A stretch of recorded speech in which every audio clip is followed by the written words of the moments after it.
Достар, жиындар тақырыбын әрі қарай жалғастырамыз. Жиынның келесі бір түрі Frozen set деп аталады. Оның кәдімгі сеттен, кәдімгі жиыннан айырмашылығы элементтерді өзгертуге болмайды.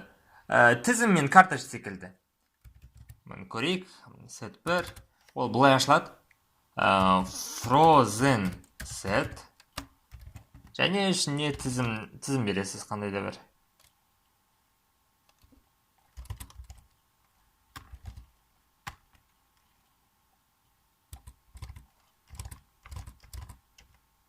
Мінеке осылай. Бірін типін шығарайық. Type set 1. Және сеттің өзін шығарайық.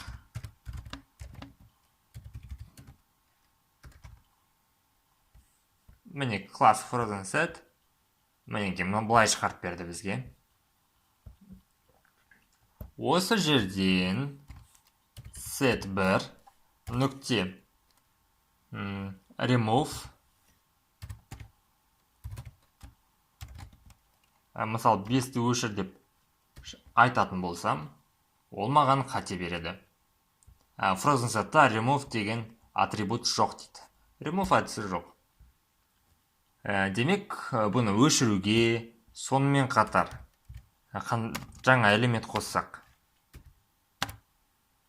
қосуға да болмайды. Сонымен қорыта айтсақ, Frozen set қатып қалған жиын. Енді жиындарға байланысты мысалдарды шығарайық. Бізде алдымен тізім берілсін. My list.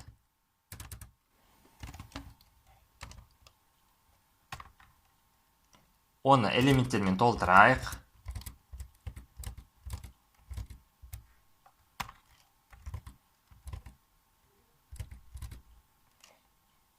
Мінеке осылай.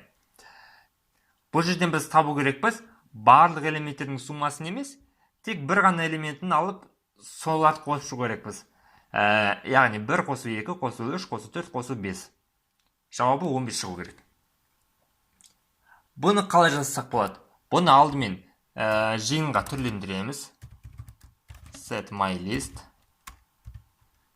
My list. Print.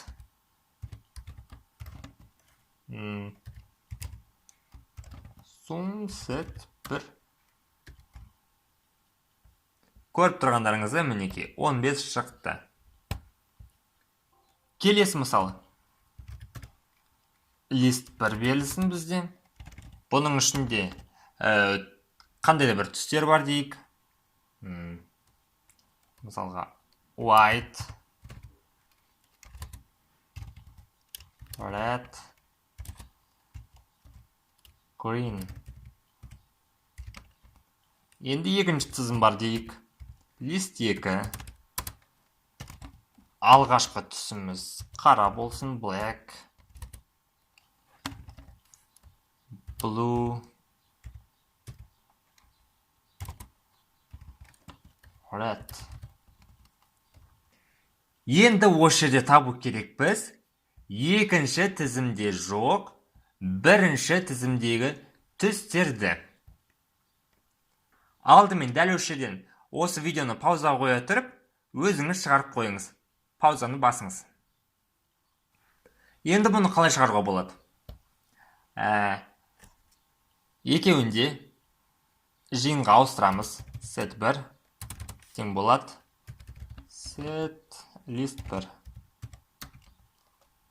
Және set 2.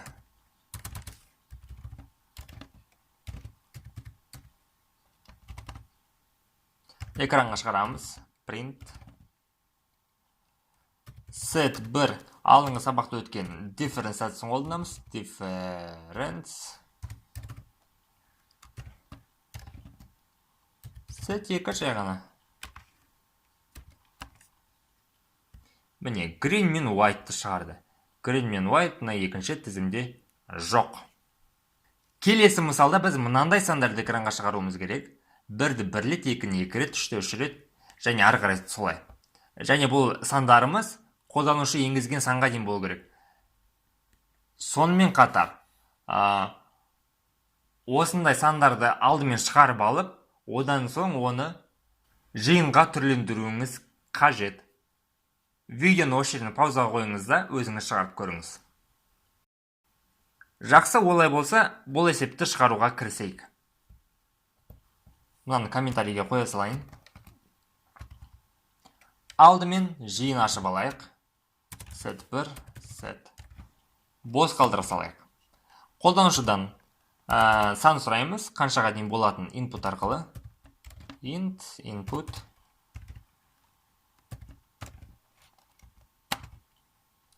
Цикл ашамыз.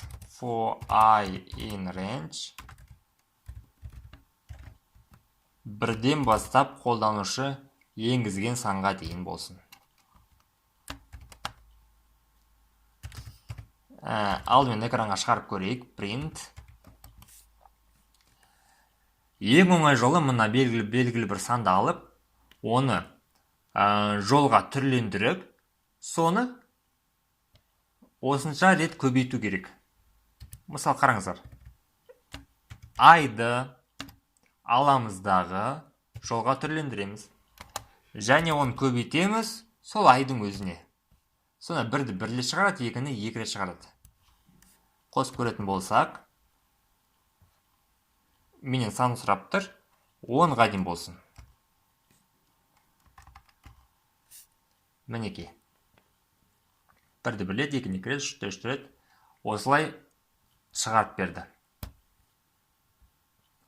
Бұны енді жиынға түрлендірейік. Үшін жай ғана мұнда set 1-дің атауын бересіз дағы add әдісін қолданамыз. Set 1-ді экранға шығарайық. Print set 1. Тағы да 10-ға дейін болсын. Мінекей жиынға түрлендірілді. Бірақ та элементтері қалай болса солай орналасты. Жиында элементтер индекстелмеген болғандықтан, бұның элементтері қалай болса солай кездейсоқ түрде орналаса салады. Осылай достар. Келесі сабақта кездескенше.